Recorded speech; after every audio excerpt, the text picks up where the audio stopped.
Guys, welcome everybody back to the channel. In today's video we're going to be covering a few tips and tricks for DMZ solo players. So this video is going to be kind of a guide in talking about how to play better as a solo player in DMZ, or if you guys are playing as a duo or trio and your whole team dies and you're left to live in exfil. So make sure you guys do drop a like on this video, hit that subscribe button down below if you guys are new to the channel. And without further ado, let's get right on into the video. First things first, if you guys are going for getting your weapon back from an insured slot, or you guys did recently lose your weapon and you guys do need it back and you guys are going for money and stuff like that, you guys are going to want to be doing contracts. Now the contracts in game, they will give you top dollar and they will give you a lot of XP and stuff like that. And when you guys do exfil with the money that it gives you, you guys will be getting time reduced off of your weapon. Now, rule of thumb, I'd kind of like to say $10,000 exfilled is about 10 minutes off of your guys' insured slot cooldown time. So you guys can kind of take away from that. So if you guys do exfil with $60,000, then that is going to be 1 hour off your insured slot cooldown time.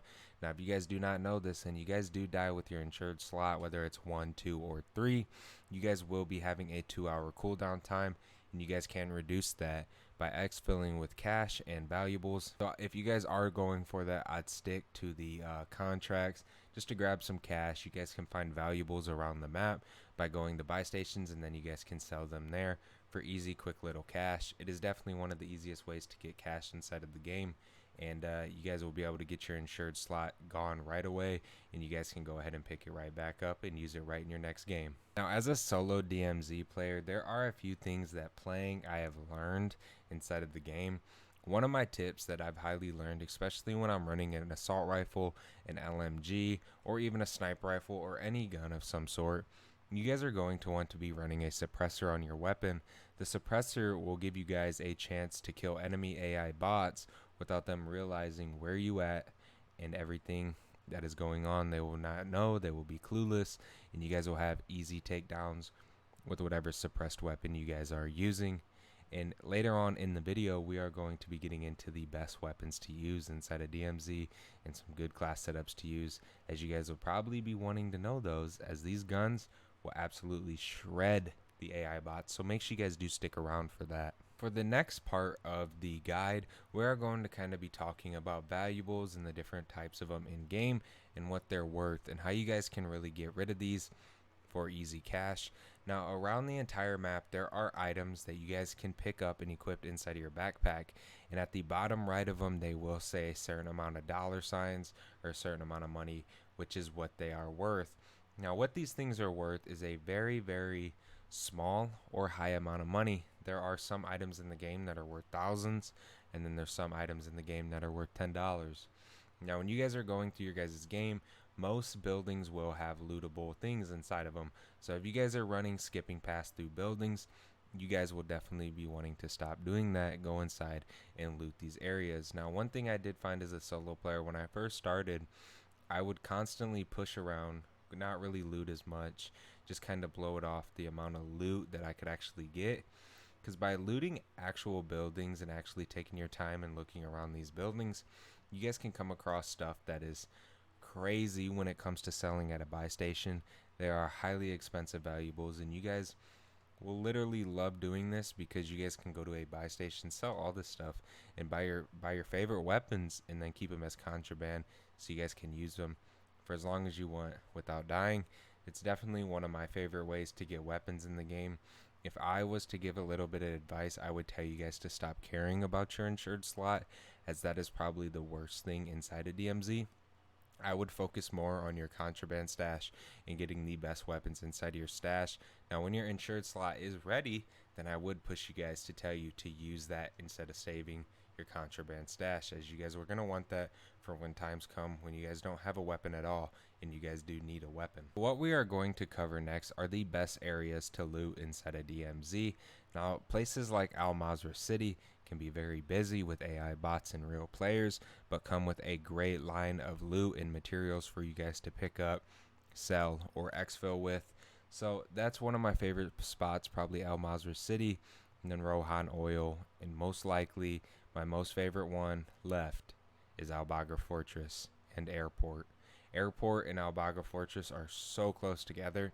And Airport probably has the most loot, like weapon wise. And if you guys are looking for valuables, Al-Mazrah City, as you guys can find GPUs, you guys can find hard drives, you guys can find almost anything in Al-Mazrah City. You guys can find tons of keys, and typically there's a lot of AI bots, so if you guys do need a stronghold key card, that's your way to go right there in Al-Mazrah City. But those are kind of areas around the four corners of the map that you guys will usually spawn by. Bagger Fortress, Airport, Mazrah City, and Rohan Oil. Great line of loot, and you guys will never regret going to them and looting them. So playing as a solo player, when I first started playing DMZ, one thing I did not do was play and fight enemy players. Now a lot of times I see people playing, you know, I watch YouTube and stuff a lot as well, and I see a lot of people who play solo DMZ. They are too scared to push a fight full of enemy players or AI bots. Now one rule of thumb is that you guys do not want to push enemy bots if you guys are not well equipped and well, you know, gun wise. If you guys don't have any good weapons, if you guys have barely any ammo, barely any armor plates, you guys are not going to want to push these fights. But once you guys are ready to go and you guys have good enough loot, you guys really need to start pushing other enemy players in order to grab their loot inside of the game, because you never know what a person could be holding. They could be holding weapons that you would love to have in your contraband stash. They could be holding the rarest items in the game, and you guys will actually do great just by killing these people and grabbing their loot. You guys will see yourself grow a lot more as a DMZ player. You guys will learn a lot more tactical play. One of the most important things that I have learned inside of DMZ was actually playing tactically. You do not want to play this as a multiplayer shipment match. You want to play this as, this is life or death. If I die, it's over. Game's over. Play it as you're the actual person inside of the game and you are actually in a war zone. Don't play it as if you get to respawn and start up a new game, because real talk, you can't. You lose all your stuff that you worked hard for, and you guys will definitely rage like me.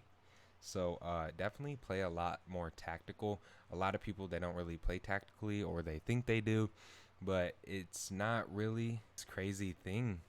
But a lot of people just don't do it, and as a solo player, you need to do it if you are going to survive. A lot of times people get bored, they want to run a gun. There's a lot of people who grew up on the Call of Duty multiplayer and are rushers and just rush everybody, and then they hop into DMZ and they just rush enemy bots.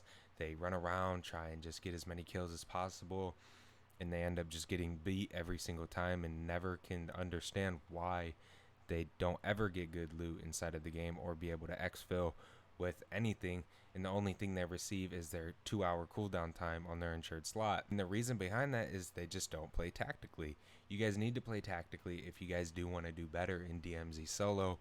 It is very, very important. For our last and final tip and guide on this DMZ solo journey, we're going to be talking about the best weapons and just kind of a rule of thumb of what you guys should be using inside of DMZ, especially if you guys are solo players. These guns will help you out a lot with range, close quarter combat, and all that good stuff. You guys are more of a range player, you guys are going to want to be using the Victus XMR. Now if you guys just take a look at those stats real quick, it is the most powerful sniper inside of the game. Now, no matter if you're facing AI bots or real players, this will 95% of the time one shot anybody who comes across in your path. Now if you guys are not good with snipers, then I highly suggest that you guys kind of move on from that and use more of an LMG. If you guys do not know, light machine guns are one of the best weapons to use inside of Modern Warfare 2's DMZ mode. They absolutely shred the Juggernaut, the Chemist, bots, and real players. You cannot beat an LMG, and one of my favorite ones to use is actually not the RPK, the RAP H. This gun with the right setup, you guys will beam people. This gun will have no recoil. You can put on the 100-round mag, and you can absolutely shred through an entire team in seconds, and you guys will not even be hit once. Just from the flinch from your bullets coming out of your gun and hitting them, you guys will literally shred through anybody you guys come up against if you guys do use the RAP H. If you guys are an assault rifle user, then my favorite assault rifle to use inside of DMZ is either the TAC 56, which has a high damage and a high mobility. You guys will love this gun inside of DMZ, especially with killing the AI bots. It shreds them down pretty quickly. And my most favorite one is actually the M13B. This gun with an optic and a suppressor and an extended clip, you guys will mow through as many people as DMZ can offer. I promise you guys, if you guys have this weapon unlocked, and if you guys don't, I have a video on it on my channel, so go check that out. But if you guys have this unlocked, then I highly suggest that you guys run this gun with the suppressor, optic, magazine, and whatever else you guys want. But those 3 attachments are what you guys need to run on this weapon, and you guys will fall in love with it. So that really wraps it up for today's video. Hopefully you guys did enjoy, and I hope you guys did learn some tips on how to be a better solo player inside of DMZ. If you guys haven't yet, make sure you guys do drop a like on this video so other solo players can get this video and watch it and learn how to play a little better. Make sure you guys subscribe if you guys are new. It definitely helped me out a lot as we're trying to hit 4,000 subscribers on the channel. But thank you guys so much for watching, and I will see you guys in the next one. Have a good rest of your guys' day or night. It's been your boy Spazo, and I'm out. Peace, boys.